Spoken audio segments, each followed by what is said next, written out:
I finally beat the campaign with my Dragon Mage on the silver difficulty. In this video here, I want to just take a step back and kind of reflect on Sacred 2 Remaster. We're going to take the game for what it is. Hello, this is Idodmg and welcome back to the channel. Hopefully you're having a great day or night. Let's go ahead and talk about it, man. There's been quite a bit. I've had kind of ups and downs here with the Sacred 2 Remaster, more ups than downs. I really have enjoyed my close to 70 hours played. I've messed around with several different characters.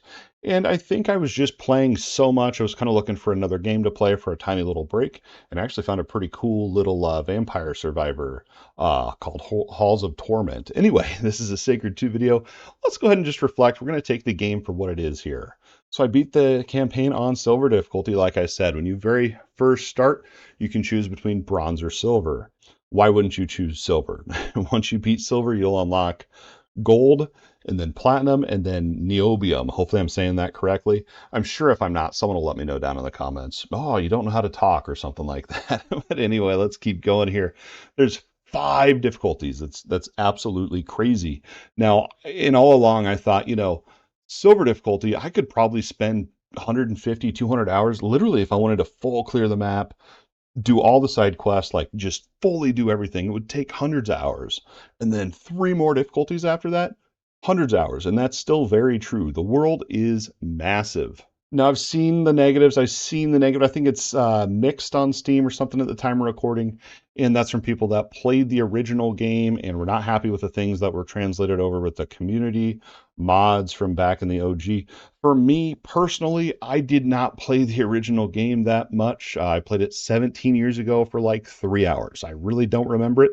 So in this video, I'm reflecting and taking the Sacred 2 Remaster for what it is. And that's all I'm going to comment on the OG version because I didn't play it and I simply just am talking about the Sacred 2 Remaster in this video. So the game's huge. As I said, there's a massive world. There's 7 different classes. Each class has 3 different combat art categories, and each combat art category has 5 different skills. It's crazy. There's so much there. There's so many different skills, loots. There's even set gear, unique items, so much loot to find. There's even the crafting. There's even crafting at the blacksmith, so much more.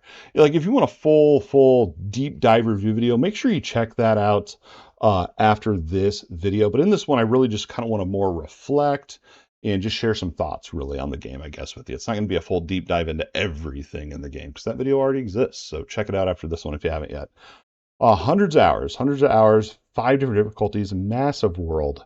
But I kind of want to talk about my time and kind of what I think is next for the game. So the campaign itself, when I very first started, I thought this is going to be a massive campaign. It's going to take hours and hours and hours. But the truth is, a lot of my time and hours was spent on exploring the world and doing side quests. And I had fun doing that. But then I hit a point, I think it was chapter 2. Diz and I were on our Discord and we were talking about how long is this campaign. So we looked it up over on the wiki. 10 chapters. And I was only on chapter 2 at like 30 hours played. 8 more chapters of the campaign. That's crazy, right? No, I rushed through from chapter 2 and beat the campaign in under like 4 hours, I want to say. It was very quick. You can rush the campaign on this game. Now, the reason you would want to do that is so you can get to the higher difficulties, obviously. Now, I feel like if you rush the campaign, eventually you're going to hit a wall. Hopefully you hit a wall where you're going to have to go back and grind to level up, get loot, work on your build, make your build better. Eventually I kind of want to do kind of a trial run of that to really put it to the test. So I think for me, and I'm probably going to start a new character very soon and just test this kind of in my off time. What I want to do is I want to make a new character and I want to rush the campaign. And what I mean by that is not just go to the campaign objective, turn it in, and skip all the monsters. Not what I mean by that. What I'm thinking about doing is firing up the game, brand new character, go to the campaign quest and on my way kill monsters, whatever, but maybe ignore more of the side quest and just really focus on that campaign because the campaign quest is going to take you essentially through a pretty direct line from city to city. And then, it's pretty much it. It's really straightforward. It just kind of takes you around the world, which is cool. And there's also some pretty awesome boss fights, which I think those may be the hurdle that we will encounter. Yeah, I think my next playthrough, I'm just going to kind of go along, just doing pretty much only the main campaign, unless there's quick side quests nearby, killing monsters along the way, and not go full OCD and obsess about fully clearing all the fog in the map. Now, I'm not saying you shouldn't do that. You totally should do that. The world is really cool. There's really cool side bosses I've found. I highly recommend exploring and playing the game how you want to. I'm just talking about for me in my next playthrough and just something I want to test out. So I'm really curious if I can just blast through the campaign in like 7, 8 hours, go on to the gold difficulty, kind of do the same thing, and see how far I could get before I really hit a wall. I don't know. If someone else has tried this out, let me know down in the comments. I'd love to hear from you. I just think kind of the reason for this is, and what kind of prompted this video was, what is the main goal for me in Sacred 2 Remaster, right? And I think the main goal for me would be getting to the highest difficulty, that 5th difficulty, the Niobium, hopefully I'm saying it correctly again. And that's the highest difficulty, and really just full clearing the map, side quest, campaign, which would take 200-300 hours probably to do all of it, honestly. But at least you're doing it on the highest difficulty while hunting down, better item sets, better gear, whatever, perfecting your build. I feel like that is kind of the main goal, is to complete that highest difficulty campaign. I think that's the ultimate goal in the game, right? Again, that's just kind of for me, and I know that by going to higher difficulties, you're going to have higher level item requirements, but you can put points into the armor lore and level it up. I'm sure at a certain point you won't be able to keep up with the gear if you're too low of level, so that would be a reason to have to go back and farm XP, which isn't that bad to do. I think some other things, like I said, we'd probably run into would be bosses. I think may just stomp on us and kill us, and then we have to go back and farm a little bit. But I mean, the monsters scale up to your character's level, and they can go even higher based on your survival bonus. So I don't know. I think at the end of the day, it could be an interesting thing just to kind of try out.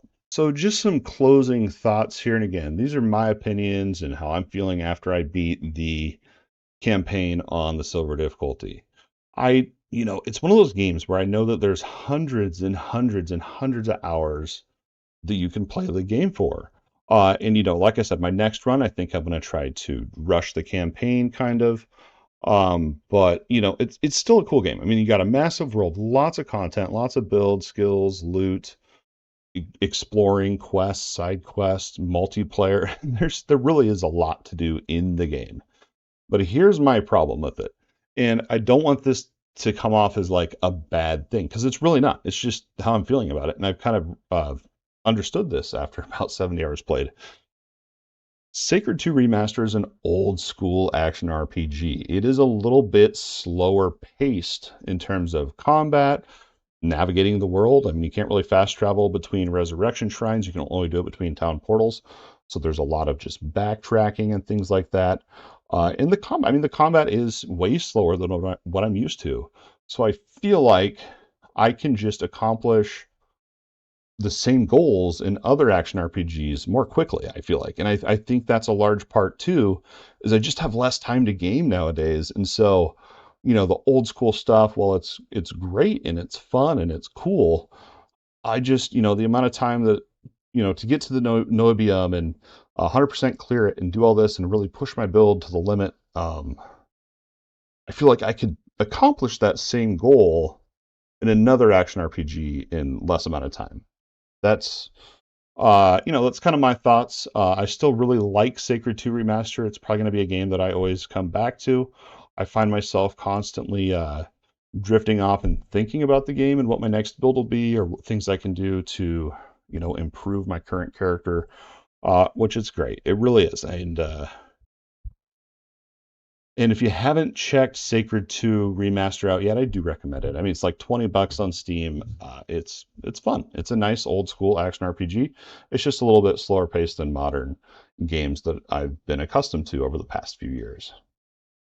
Thank you so much for letting me just reflect on my first campaign clear on Sacred 2 Remaster and just talking about my thoughts on the game, some goals going forward, things like that. Hopefully you've enjoyed hanging out with me here today and talking about action RPGs. If so, don't forget that like button and subscribe to the channel if you think I've earned it. Please consider becoming a YouTube channel member today. The support helps more than you know. But don't forget, your view alone means the absolute world. After this video, make sure you go ahead and check out our review video or any of our other action RPG content here on the channel. It's not just Sacred 2, we also have Titan Quest 2, Grim Dawn, Last Epoch, Path of Exile 1, Path of Exile 2. The list goes on and on. I'm an action RPG nerd just like you. I'm assuming you're an action RPG nerd as well, since if you watch this point in the video. But yeah, after this, go ahead and have a look around the channel and enjoy.